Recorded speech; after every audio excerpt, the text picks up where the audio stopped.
जिनमें चारों युग बीतते थे। आप सोच सकते हो कि कितना बड़ा युग था, कितना बड़ा दिन था। कागम सूर्य जी का एक दिन कितना होता था, जिसमें चारों युग बीत जाते थे। सतयुग भी, त्रेता भी, द्वापर भी, कलयुग भी। एक बात बताओ, ये 100% सही मालूम हो रही है, 100%। अब उसका मिलान मैं आपको बता दूं।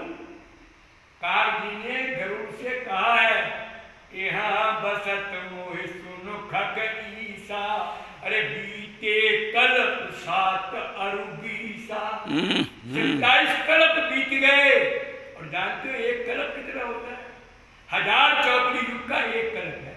1000 चौकड़ी युग माने 1000 बार सतयुग, 1000 बार त्रेता, 1000 बार द्वापर, 1000 बार कलयुग गुजर जाए तब एक कल्प होता है। और इनकी अवस्था देखो, कितनी अवस्था है इनकी, और कब से ये आश्रम में रह रहे हैं। कहते हैं 27 कल्प मुझे यहाँ रहते हुए हो गए। अभी वो ये थोड़ी कह रहे हैं कि मेरी छुट्टी हो गई है, अभी तो कह रहे हैं कि मुझे यार बैठे बैठे 27 कल्प तो हो गए, जाने और 50 कल्प और होंगे, हमें क्या पता। तो इतने कल्प कभी संभव है? आप बताइए। वो तभी संभव है कि उनका दिन बहुत बड़ा है और एक ही दिन में चारों युग बीत रहे और चारों युगों की साधना हो रही है। आप बताइए। कहते हैं पीपल, मैंने बताया 4 वृक्ष हैं, तो पीपल के वृक्ष के नीचे कलयुग की क्या साधना की, कामसूत्र जी की क्या साधना है कि पीपल तर तर ध्यान सुधर, ये मेडिटेशन का प्रतीक है पीपल।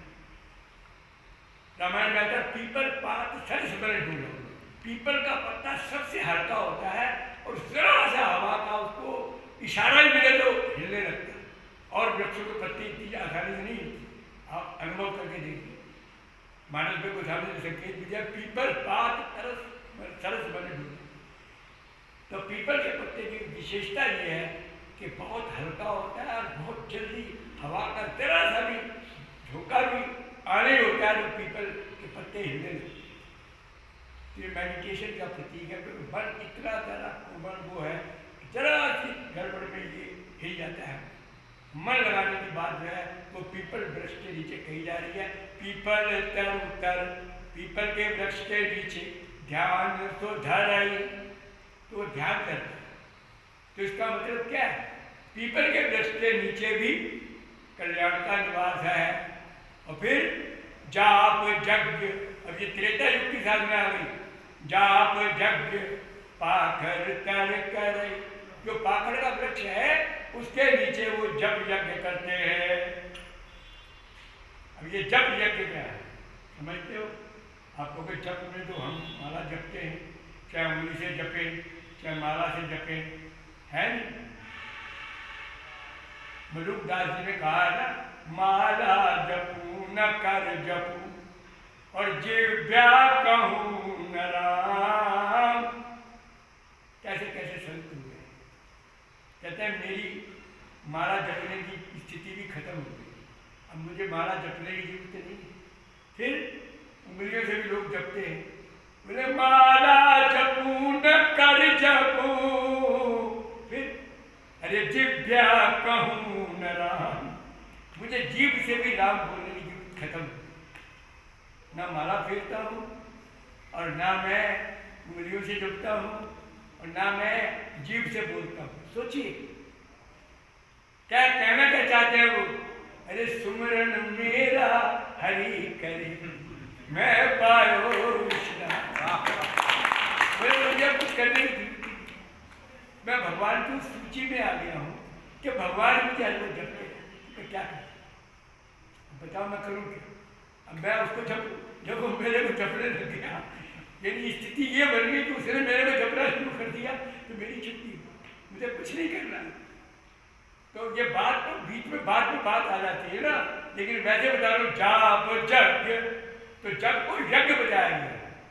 और एक बात सुन लो, गीता गायक भगवान गोविंद ने गीता में ये कहा है, यज्ञानाम जप यज्ञोस्मि, बोले मैं जपों यज्ञों में जप यज्ञ हूँ। भगवान कृष्ण की वाणी है गीता में, कहते हैं यज्ञों में मैं जप यज्ञ हूँ, मतलब यज्ञ 1000 तरह के होंगे, लेकिन उनमें जो जप यज्ञ है वो सर्वोत्तम है और वो मैं हूँ। क्योंकि भगवान को हर लिस्ट में जो सर्वोत्तम होता है वो अपने को गिनते हैं, कहते हैं मैं ये हूँ। तो हम कहना ये चाहते हैं कि जब जो है ये यज्ञ कैसे बनेगा, समझ रहे हो? प्रसंग तो ये है नाम निरूपण वाला, मैं आपको बता दूं। हाँ, क्योंकि नाम निरूपण नाम जतनते, निरूपण तो अलग चीज है, लेकिन निरूपण के बाद जतन करना है। जतन माने ये फेरनी है, हमारा राम राम करना है, क्या उंगली से जपना है, किसी भी तरीके से जपना है। जतन का मतलब वही है, क्योंकि दो बातें कहेंगे, नाम निरूपण और नाम जतन। तो निरूपण तो करेंगे, आप बताएंगे आपको, लेकिन नाम जतन क्या है? नाम जतन यही है कि नाम को जप यज्ञ बनाना पड़ेगा। जब तक आपका जप यज्ञ नहीं बनेगा तब तक वो आपका किया हुआ जतन सफल नहीं, जतन यही। तो इसकी व्याख्या हम उसके साथ ही करने को बता देंगे आप, क्योंकि उस समय में विशेष रूप से बताना है कि जप जो है यज्ञ कैसे बनेगा, समझ गए नहीं आप? मतलब यज्ञ में आहुति डालते हैं और जप में केवल राम राम जपना। तो उसमें आहुतियां बतानी है हमने, आप 4 मुख्य आहुतियां उसके अंदर पड़ेगी जब यज्ञ में, तब जप बनेगा।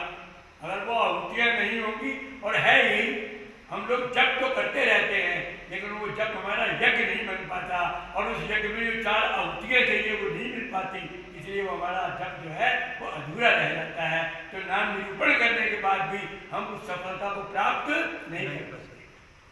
ये नाम निरूपण के टॉपिक में बताऊंगा, कल ही बताऊंगा। तो भाव हमारा क्या है कि अब आप सोचिए, पीपल के वृक्ष के नीचे तो वो ध्यान लगाते हैं, सत्य बीत गया, अब अगला युग आ गया त्रेता युग, तो क्या कहते हैं? अब जाप यज्ञ, उसी पर तुमने शब्द आया ना कि जप को यज्ञ कैसे कहा गया। जाप यज्ञ पाखर तर कर, तो काल जी जो पाखड़ का वृक्ष है उसके नीचे बैठ के जप यज्ञ करते हैं। और फिर आम छा, फिर आम का जो वृक्ष है वहां पर मानस पूजा, वो त्रेता के साथ घंटी पूजा। आम छा कर मानस पूजा, बोले आम के वृक्ष के नीचे वो पूजन करते हैं, पूजा करते हैं। और पूजा कैसी होती है? कजी हरि भजन काज नहीं दूजा, ऐसी पूजा होती है।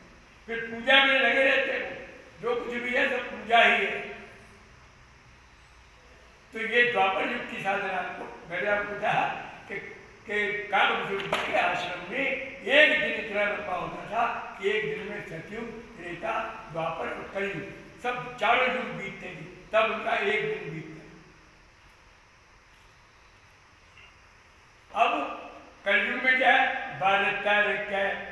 बरतर माने बट वृक्ष के नीचे, बट वृक्ष के नीचे राम कथा होती है। ये कलयुग का हिसाब है। बरतर क्या हरि कथा प्रसंगा, आवै सुनई अनेक विहंगा। तो कालभूषण जी कथा लोग करते हैं। अब आप समझ लो, प्रातः काल का जो समय है वो है ध्यान वाला समय, और जो द्वितीय समय, कहने का मतलब ये है कि दोपहर का समय जो है वो है त्रेता युग वाला, उसमें यज्ञ होता है। और जो संध्या काल का जो तीसरा समय है उसके अंदर पूजा होती है।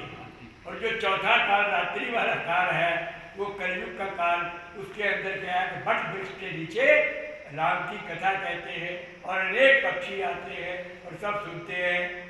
तो कहने का मतलब ये है, मैंने आपसे निवेदन किया कि अन्य युगों में अन्य वृक्ष रूपी साधनों के नीचे भी कल्याण का निवास था। अब सतयुग में पीपल के वृक्ष के नीचे भी कल्याण का निवास था, त्रेता में पाखड़ के नीचे भी कल्याण का निवास था, और द्वापर में आम के वृक्ष के नीचे भी कल्याण का निवास था, और कलयुग में